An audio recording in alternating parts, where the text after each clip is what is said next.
Olá, pessoal, sejam bem-vindos ao nosso segundo dia da nossa mentoria, a mentoria Orçamento de Milhões. Se você acompanhou o vídeo de ontem, então você já está sabendo um pouquinho, né? Por que que a gente está querendo bater tanto na tecla de aprender orçamento, né? Eu contei um pouquinho de história, alguma coisa, sobre até a minha vida profissional, né? Como que eu venho ganhando dinheiro com orçamento e fazendo renda extra todo mês. E isso é a realidade, né? A gente pode buscar essa renda extra mesmo estando contratado, mesmo estando com carteira assinada, porque o trabalho que a gente vai fazer como orçamento, ele pode ser remoto, ele pode ser feito no final de semana, ele pode ser feito à noite. Então você consegue fazer essa renda extra e ajudar um pouquinho na hora de você montar, né, a sua composição da sua renda mensal aí através do orçamento. Então, o que eu venho bater na tecla é algo que eu vivi e que eu venho vivendo, né? Eu tenho um salário, sou funcionário público, mas gosto, né, e quero aumentar meu poder de ganho, né? Então eu busco uma forma, né, ou formas diferentes de poder ganhar dinheiro, e uma delas é o orçamento, que todo mês pinga lá dois, três, quatro orçamentos diferentes para me fazer. E cada um deles, né, em virtude do seu tamanho, da sua complexidade, tem valores diferentes. Mas igual eu falei para vocês, né, um orçamento pequeno aí, de uma casa de médio alto padrão, que você vai gastar cerca de 4 dias para fazer, 5 dias, se você demorar muito, né? Você vai estar ganhando em torno de R$ 2.000 em média. 1.500, vamos falar, se eu quero, estou começando, quero fazer um preço mais barato para pegar e conseguir fechar meu cliente, você vai fazer em torno de 1.500 a R$ 2.000. Imagine, em uma semana você ganhar R$ 2.000 a mais de salário, que às vezes é a mesma coisa do seu salário o mês inteiro, né? Você é recém-formado, que está aí como trainee, ou um assistente de engenharia, porque não tem tanta experiência, ainda não está tocando a obra sozinho. Então, essa é uma oportunidade muito grande. Então, não perca essa oportunidade, né, na mentoria. Na mentoria, eu vou tentar trazer várias formas de você poder ganhar dinheiro e até de prospectar esses clientes, né? A gente falou um pouquinho no vídeo número 1. Se você não viu, corra para assistir, né? Ele vai logo sair do ar. Depois eu vou dar um apanhado geral, mas eu vou sempre tentar deixar no ar durante 24 horas. Mas no de hoje, o que que eu acho que é muito importante a gente falar? Igual eu citei ontem. Se você vai conversar com os donos das empresas e tudo mais, as pessoas dão estimativas na maioria das vezes. Elas não conseguem dar um orçamento final. E aí onde você pode entrar e fazer a diferença. Mas muitas das vezes você, na hora de fechar, ou se você é dono de uma consultora, você realmente vai dar essa estimativa. Porque o cliente ali nas primeiras reuniões, ele quer o quê? Ele quer saber quanto que eu vou gastar. Ele não quer saber de todo o passo, o que, que o pessoal da engenharia precisa fazer de cálculo, de levantamento dos projetos que ele precisa para poder ter um preço mais exato, né? Vamos falar assim, mais preciso. A única coisa que ele quer saber é quanto ele vai gastar na obra dele. E se você não der esse preço, você vai perder esse cliente. E a gente não está numa fase de poder perder clientes. Então, a aula de hoje eu vou te ensinar a utilizar uma ferramenta que é normatizada, né? Ninguém inventou ela assim do nada, vamos fazer o CUB aparecer. Não, ela é uma normativa e com essa normativa, o Sinduscon, o Sindicato da Indústria da Construção de cada estado atualiza ela todo mês, né? E essa atualização normalmente ela sai no quinto dia útil do mês, então a gente já tem planilhas atualizadas do mês passado, desse mês ainda não, mas a gente vai conseguir visualizar muito bem cada uma delas. Por que que eu venho falar isso para vocês?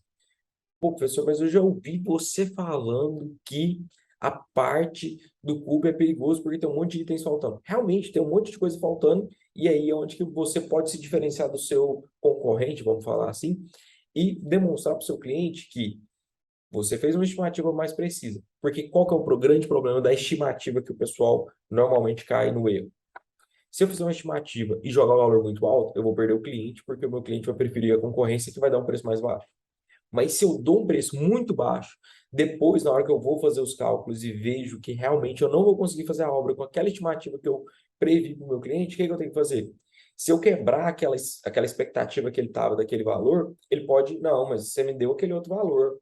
Você não vai cumprir sua palavra, você não vai cumprir o que você falou, e isso é muito ruim. Então, essa quebra de expectativa acaba te deixando um pouco mal visto no mercado, né? Você dá um preço e depois quer rever esse preço. Você sempre quer fazer uns aditivos. Ah, não, surgiu tal coisa e eu preciso aumentar o valor.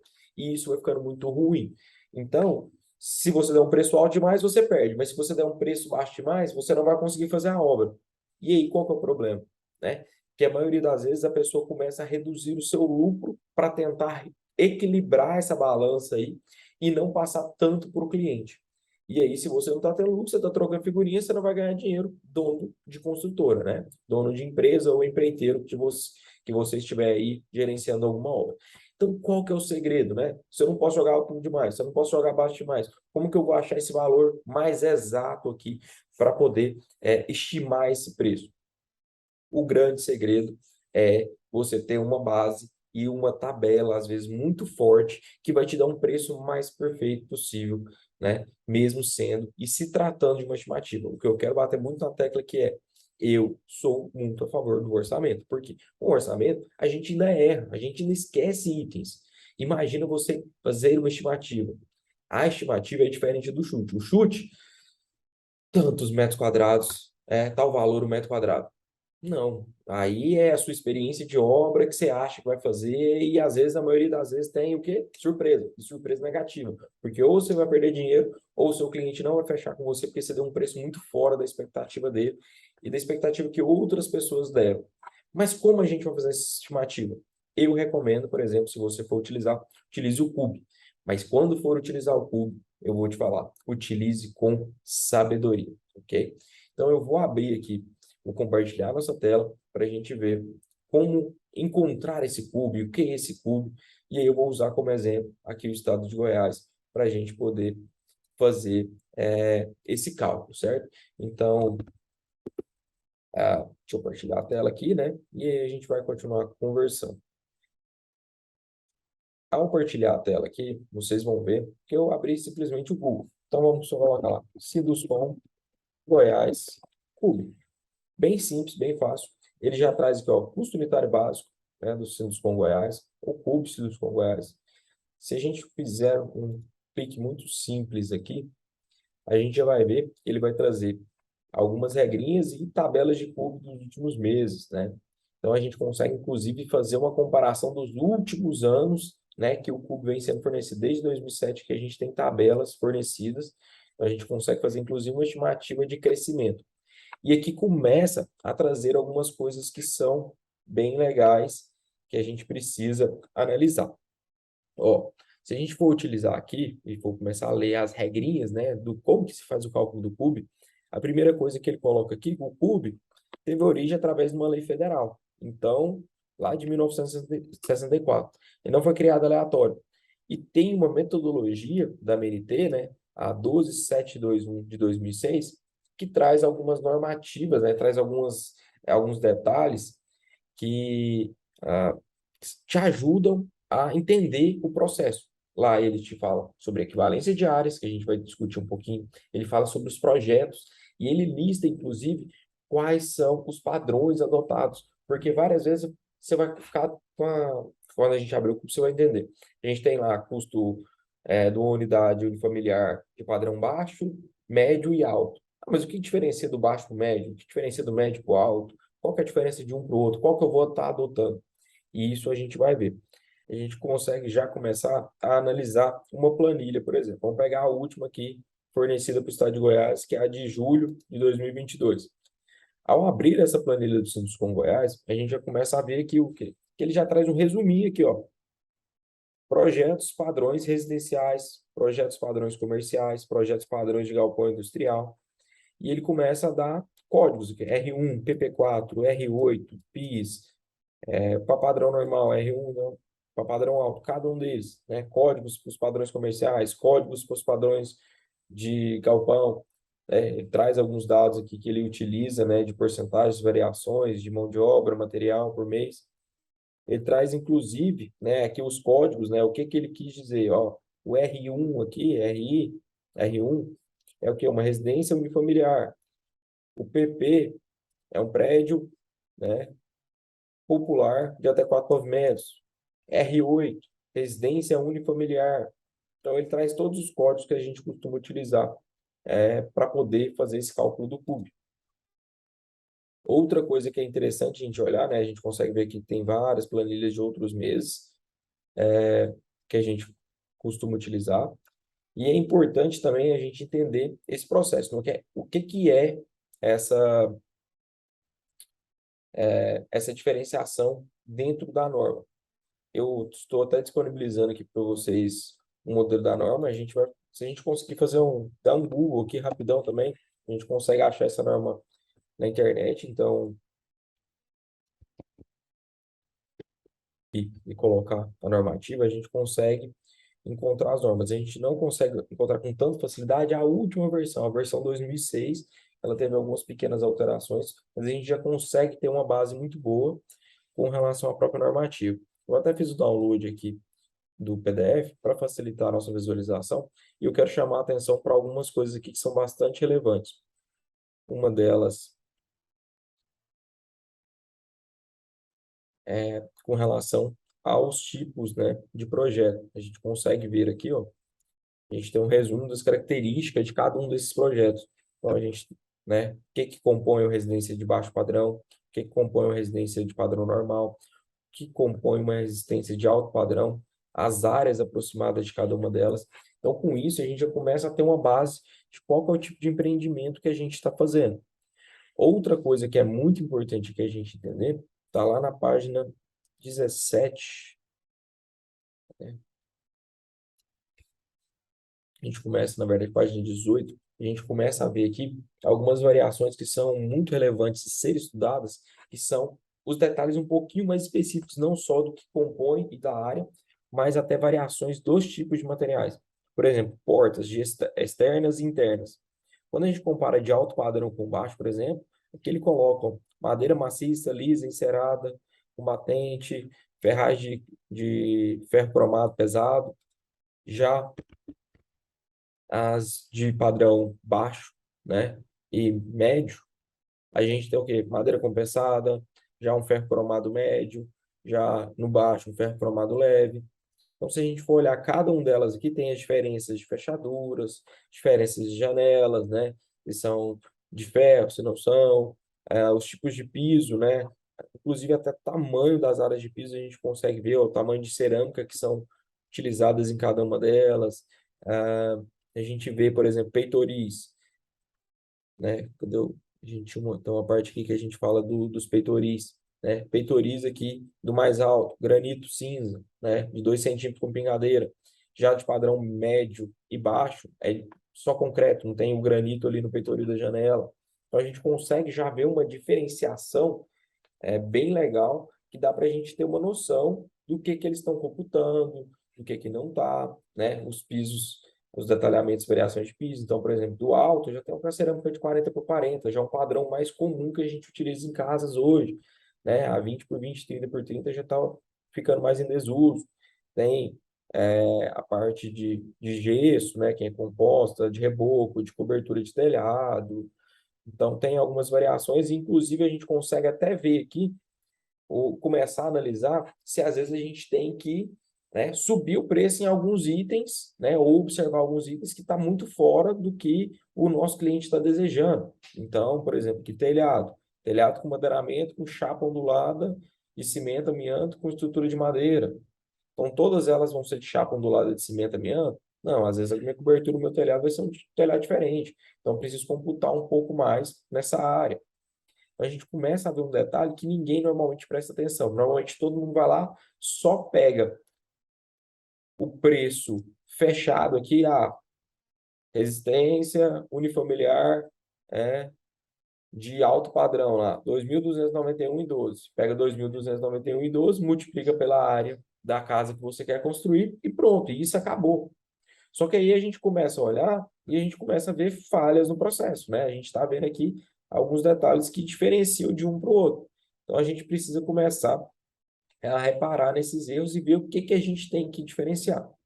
Além de tudo isso, né? Aqui na página 7, lá na página 18, essa parte de detalhamento, e aqui na página 7, a gente já começa a reparar uma outra coisa que é muito relevante. Ele traz o quê? Que ele te recomenda, né? Vamos falar assim, que a sua cozinha tenha lá, por exemplo, 20 metros quadrados. Se a sua cozinha tem 20 metros quadrados, a gente consegue começar a analisar, né, que tem algumas áreas que merecem uma certas vezes análise um pouco mais precisa, né? Eu tenho aqui uma área de garagem. A área de garagem normalmente ela vai ter uma equivalência. Por quê? Porque às vezes a que você quer é um pouco acima do padrão adotado pela tabela do CUB. Mas como assim, professor? Ou seja, eu quero uma garagem que tenha um piso de porcelanato, e a garagem, às vezes, aqui está me colocando só um cimento queimado, então eu preciso aumentar o meu valor. Né? Eu tenho umas salas privativas com acabamento.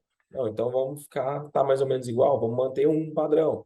Não, eu tenho uma área que é um pouco menor, uma área um pouco menor, o relativo, né, a equivalência do que eu vou precisar. Lá está computando uma área de varanda e eu vou fazer algo um pouco mais simples nessa varanda. Então, eu posso colocar lá 0,75, 0,8. Então, ele traz até essas variações aqui. E como que eu faço isso no meu caso, caso eu vá dar esse preço para o cliente? Né? A gente fala de passar isso sempre na primeira reunião. A gente tem sempre ali o computador e a gente começa a analisar, se ele tiver pelo menos um projeto de arquitetura, a gente conseguir. Eu recomendo, né? E eu falo que o que eu uso aqui no meu dia a dia, quando eu vou fazer aquela primeira reunião, é ter sempre uma planilha ali junto no computador para a gente começar a fazer esse cálculo. Porque esse cálculo não dá para fazer de qualquer jeito. Então, nessa planilha aqui, eu trago o quê? Eu trago áreas diferentes. Eu posso ter padrões, por exemplo, uma planilha padrão, se caso for um prédio, se caso for uma residência, que é onde eu vou determinar áreas que vão trazer mais relevância para mim. Por exemplo, esse exemplo que eu estou mostrando para vocês é de um prédio de 4 pavimentos. Então, esse prédio tem lá 4 apartamentos tipo por andar, né? Então, quanto que vai ter a área desse prédio? Não, tem uma área de jardim, tem área de garagem, tem área de hall. Se fosse uma residência, teria focos em salas, cozinhas, área de serviço, varanda, teriam outros itens que a gente estaria analisando. Mas o que é a análise principal que vocês precisam entender? Eu posso ter áreas padrões aqui, já contabilizadas como projeto, mas eu posso ter o quê? Um fator de referência que seja ah, com base na norma, né, de variações que a norma traz, ou até superior. Por quê? Se eu tenho lá, por exemplo, uma casa que eu estou identificando que ela é acima do que o CUB traz, né, que eu vou utilizar em porcelanato e tudo, vou utilizar um granito diferenciado em tudo, então eu vou ter um fator um pouco maior do que o CUB trata como o seu custo mais alto. Se eu for utilizar o que o CUB traz, normalmente eu vou utilizar um como fator de referência. Caso eu vou utilizar alguma coisa menor, eu vou variar entre 0,5 e 0,7, que é o que a norma traz. Mas caso eu vou utilizar algo superior, eu posso inclusive aumentar aqui para que eu tenha um fator, mesmo que eu esteja fugindo um pouco da norma, eu esteja utilizando um fator que vai aumentar a minha área. Aumentar como assim? Se eu fosse pegar só a área contabilizada para nesse projeto, seria 717 metros quadrados. Mas quando eu faço uma área um pouco superior aqui e outras um pouco menores, eu tenho um total aqui, na verdade, de 958. Então, eu estou contabilizando uma área para cálculo de valor para mim, um pouco maior. É como se eu estivesse aumentando a área, mas na verdade eu estou aumentando a área de custos que eu tenho. E quando eu começo a fazer essas equivalências de valor entre quanto eu vou gastar, eu começo a ver alguns outros furos. O CUB, propriamente dito, ele traz vários itens, né? Igual a gente viu lá, tem várias listas, traz vários detalhes, que isso é muito legal. Mas eu quero chamar a atenção de vocês que, na verdade, o CUB deixa a desejar em alguns pontos, e esses pontos precisam ser analisados, né? Então, normalmente a gente pegou, eu, por exemplo, citei aqui um valor de CUB, só chutei aqui, não peguei. Um CUB aqui para tal estado, né, que eu não citei, mas pegar lá, o CUB para Brasília, ou o CUB para Vitória, né, Espírito Santo. Para julho de 2002 seria em torno de 1.700. Quando eu vou começar a contabilizar algumas coisas que o CUB não considera, eu estou falando aqui de um acréscimo muito grande. Então, se a gente for contabilizar aqui, ó, normalmente a parte de projetos o CUB não coloca a parte do terreno, se for englobado no preço global da obra. Ainda mais se a gente for pensar em venda, aí, claro, a gente tem que colocar o terreno, nunca pode esquecer disso. Tem vários serviços de fundações, contenções, que o CUB não considera. Alguns equipamentos, né, mesmo que ele cite lá o elevador, mas ele não coloca o equipamento elevador dentro. Alguns equipamentos, instalações, sistemas de bomba, sistemas de incêndio, né, urbanização, jardinagem, alguns equipamentos e regras, regulamentos de condomínio que a gente precisa fazer caso a gente vai fazer prédios. E a parte até de manutenção pós-obra não está incluída. Então, normalmente eu uso uma planilha para contabilizar alguns itens, colocar valor, para que eu consiga chegar em algo um pouco mais preciso. Então, nesse caso aqui, por exemplo, eu coloquei em torno de R$ 1.000 o metro quadrado, acima do que o cubo coloca. Então, de 1.700, eu estaria somando quase R$ 1.100 a mais. Então, na verdade, meu cubo final dessa obra seria em torno de 2.800. E o cubo inicial, 1.700. Agora, você imagina, né? A gente fazer uma conta rápida aqui e comparar um custo do cube original com o cube que a gente está chegando no final. Então, se a gente fizer essa comparação, a gente vai ver que existe uma diferença muito grande, né? Vamos fazer uma formulazinha aqui rápida, só para a gente pegar. Vamos pegar esse valor, né? Que seria o que a gente acrescentou, dividido pelo valor final, para a gente ver a porcentagem, né? A gente está contabilizando aqui quase 39% de valor a mais do que deveria ter se a gente tivesse utilizado só o cube básico. Então, você pensa, você tem uma diferença de 40% praticamente dentro do preço que você poderia ter dado ao seu cliente.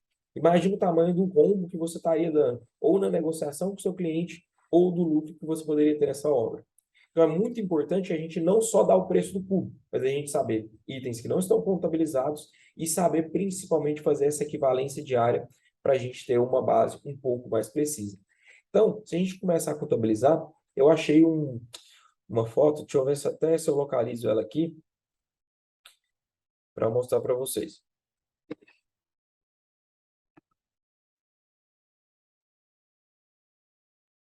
Eu até printei a tela ali para mostrar para vocês. Uma foto que eu vi num blog, que eu achei muito legal, porque ele coloca o quê? Que o cube, normalmente, né, perto do custo final, ele vai ter alguns equipamentos, vai ter mão de obra, vai ter material, só que tem vários itens que não estão inclusos, né? Igual a gente falou, fundações, equipamentos, outros serviços não são considerados.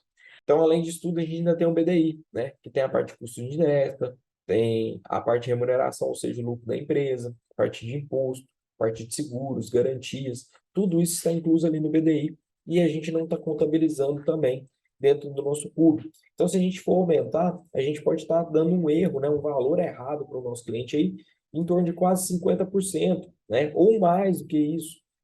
Então, a gente precisa muito aprender a fazer esses cálculos e, inclusive, saber utilizar essas planilhas da menor maneira possível para a gente poder chegar num preço mais justo e a gente consiga fechar o cliente, ter um bom desempenho, conseguir tirar o lucro da nossa empresa e, ao mesmo tempo, a gente conseguir trabalhar isso muito bem para poder dar um retorno e conseguir fazer o nosso nome no mercado. O grande, né, gargalo que hoje a gente tem é o quê? Pessoas cobrando muito barato, depois não conseguem cumprir, e isso tem um retorno muito ruim, porque você fica ali marcado no mercado, principalmente em pequenas cidades, onde você é o cara que dá o preço errado, é o cara que sempre pede o aditivo, é o cara que sempre dá trabalho na hora de finalizar a obra, porque não consegue entregar. Então, essas alcunhas aí, esses apelidos que você pode ter no mercado, não são positivos para você, principalmente para quem está começando.